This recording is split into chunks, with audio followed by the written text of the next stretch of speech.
Alors moi c'est Lucille, j'ai 18 ans, je viens d'Aix-la-Chapelle, c'est une ville en Allemagne sur la frontière belge et néerlandaise, donc tout à l'ouest. Et puis je suis pour mon service civique. Alors j'ai passé mon bac en 2018 et j'ai passé un bac franco-allemand, ce qui s'appelle l'ABI-Bac. La mission de service civique qui m'a apporté ici. Je connaissais pas Saint-Étienne avant, j'avoue. Et oui, je voulais aller dans une ville que je connaissais pas encore. Je suis arrivée fin septembre avec ma mère pour trouver un appartement et tout ça. Et pour débuter la mission mi-octobre. Moi de partir après mon bac à l'étranger faire un service civique. Et donc je me disais oui, pourquoi pas en France, parce que je pensais travailler dans le domaine franco-allemand après. Et je voulais bien me rendre utile, m'engager pour les autres. Alors je suis dans un lycée professionnel, pas à Saint-Étienne mais à Chazette-sur-Lyon, c'est dans les environs. Et je travaille pour la mobilité internationale et l'ouverture sur l'Europe. Donc j'organise surtout des voyages ou bien des stages à l'étranger, des échanges. Donc par exemple je travaille avec les élèves sur le programme qui aurait lieu sur place, par exemple en Espagne. Enfin, j'aime bien l'ouverture sur l'international et je me disais pourquoi pas partager un peu tout cela vu que je viens aussi en partie de l'étranger, de l'Allemagne. Donc comme j'ai 2 voyages qui sont prévus, je suis très contente.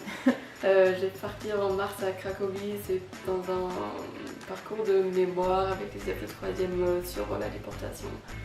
Et fin d'avril, on va partir à Grenade c'est un voyage, à la base c'était un échange, mais ça a évolué vers un voyage pour découvrir la culture et notamment la gastronomie.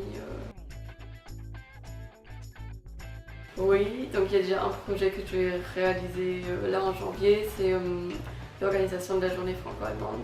Herzlich willkommen à la journée franco-allemande qu'on célèbre aujourd'hui, le 22 janvier.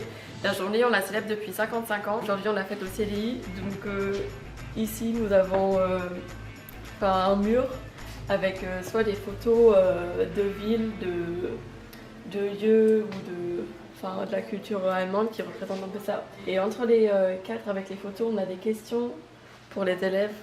Donc on leur fait faire un quiz. On vend un mur avec quelques affiches et on laisse la possibilité aux élèves de s'exprimer et de marquer des mots à quoi ils associent l'Allemagne. Et voilà, nous passons au buffet, ce qui était beaucoup jeune. Donc moi j'ai amené d'Allemagne plusieurs spécialités allemandes. Donc entre le pain d'épices, les Printen, la spécialité de ma ville, Aachen, Aix-la-Chapelle en français, le pain noir ou de graines. Après on a le Wackelpudding, c'est le pudding qui bouge qu'on traduit. Ouais, ça donne de la couleur, c'est rigolo. Après bien sûr on a les bretzels, on a des haribots qui viennent d'Allemagne à la base. À ma gauche vous voyez Margot, c'est la documentaliste qui a organisé avec moi la journée franco-allemande. Et donc bien sûr on a voulu intégrer montrer un peu ce qu'il y a comme livre allemand, français, franco-allemand. Donc je te laisse expliquer. Donc on a choisi ensemble différents livres. On est parti sur des classiques, auteurs français, celui qui est très connu, donc Jean de La Fontaine qui a écrit des fables. En parallèle, on a également acheté un recueil des contes des frères Grimm, pour faire donc le parallèle avec l'Allemagne. On a choisi un auteur franco-allemand, Erich Emanuel Schmidt, qui a écrit plusieurs ouvrages très accessibles pour la jeunesse. Et enfin une série de livres pour ados qui est très connue, la trilogie des gemmes, et qui en général plaît et qui est d'origine allemande, l'auteur est allemande. Et enfin, il est où il est là, ouais. Un livre sur la déportation, sur les camps, parce que c'est une partie de l'histoire qu'on ne peut pas nier.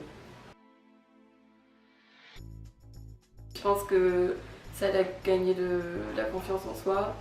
Et puis peut-être aussi au niveau de comment organiser de tels projets, je pense que c'est très bien aussi. Les deux, c'est un peu un tremplin, parce que je savais aussi pas trop ce que je voulais faire comme études après mon bac. Donc oui, c'est un tremplin, mais non seulement, mais pas que ça.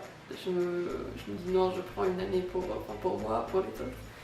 Et je pense que mes études, ils seront peut-être tourner vers le milieu social un peu, mais je sais pas encore, donc à voir.